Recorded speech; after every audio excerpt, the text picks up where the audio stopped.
So I'm trying to figure out if I moved to Philadelphia in May of 2024 when I bought my apartment, or February 2026 when the last of my stuff got here from Albuquerque. It took me 2 years. Can I tell you a little story about how I came to be here? Okay.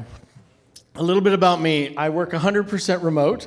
I'm a lawyer in New Mexico, and I'm a tribal court judge in Arizona. And I'm like a part-time judge, super part-time. I mean, I have a role and I have a gavel, but it's super part-time. But I love it, not for all the reasons you might think, like people stand up when I walk in and call me Your Honor. That's nice, but I really love it because of the rigor of the work, and because I know that something will change, something will move forward if I make a decision. And I think that life changes when someone makes a decision. So I'd like to say that my story about life in Philadelphia is about me really having a long-range plan, a beautiful vision, of what I should do. But it really happened because in 2022, I met a woman I only remember as the cigarette woman.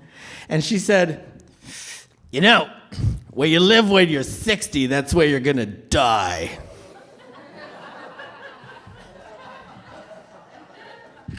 And I thought, at the time, I lived in a sweet little house in the desert, but I had a yard and garden and mulberry trees and rose bushes and a stable neighborhood and good neighbors and lots of friends. And so when she said that to me, of course, my first reaction was, I cannot die here!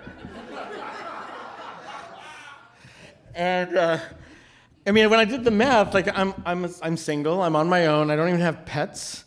I've kind of narrowed the family down to one cousin who'll still talk to me. I have a lot of friends, but you can only ask so much of friends. And I had this sudden nightmarish vision of me sitting alone in my cute little house waiting for Kroger to bring me groceries.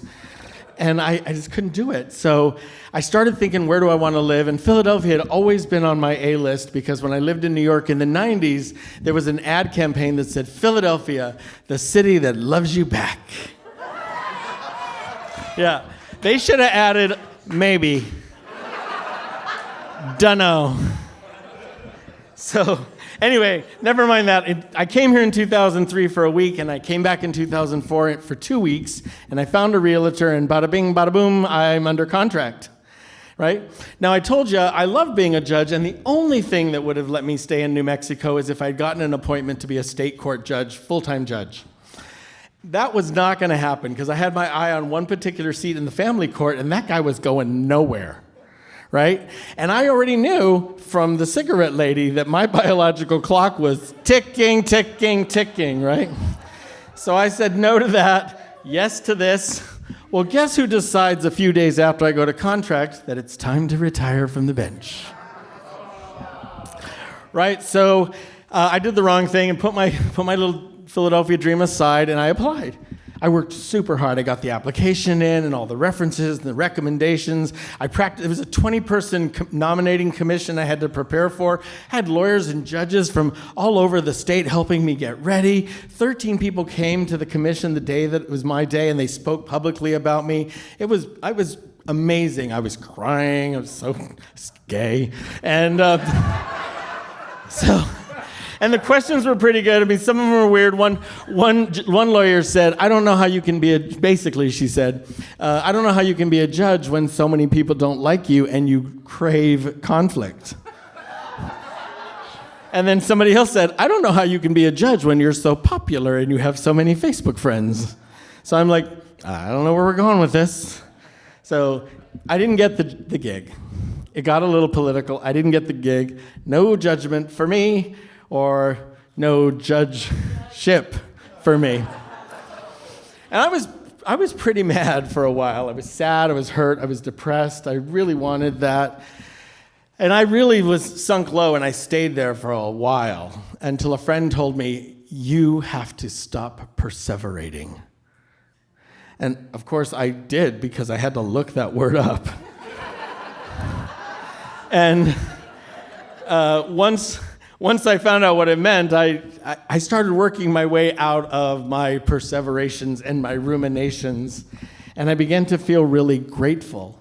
Because even though I had lost something important to me, my plan B was right here waiting for me. In fact, my plan B was probably my plan A all along. Right? I think maybe I didn't move in 2026 or 2024, but somewhere in the middle where a really kind friend called me to tell me I wasn't going to get to be a judge this time. You know, if I had gotten that judgeship, I wouldn't live the life I have now. I wouldn't have the new friends that I've added to my old friends. I wouldn't have all the places and things to see that we get to do here. I wouldn't get to take a trip next week from our international airport. I mean, I wouldn't have a membership at FART. So I think life moves forward when someone makes a decision. So I think my life moved forward finally when I made that decision standing in my broken up apartment here on a concrete floor furnished with an air mattress and a folding table as my desk. And I decided to make this home. I decided to be here and be happy. Mostly happy. Maybe. Dunno. Thank you.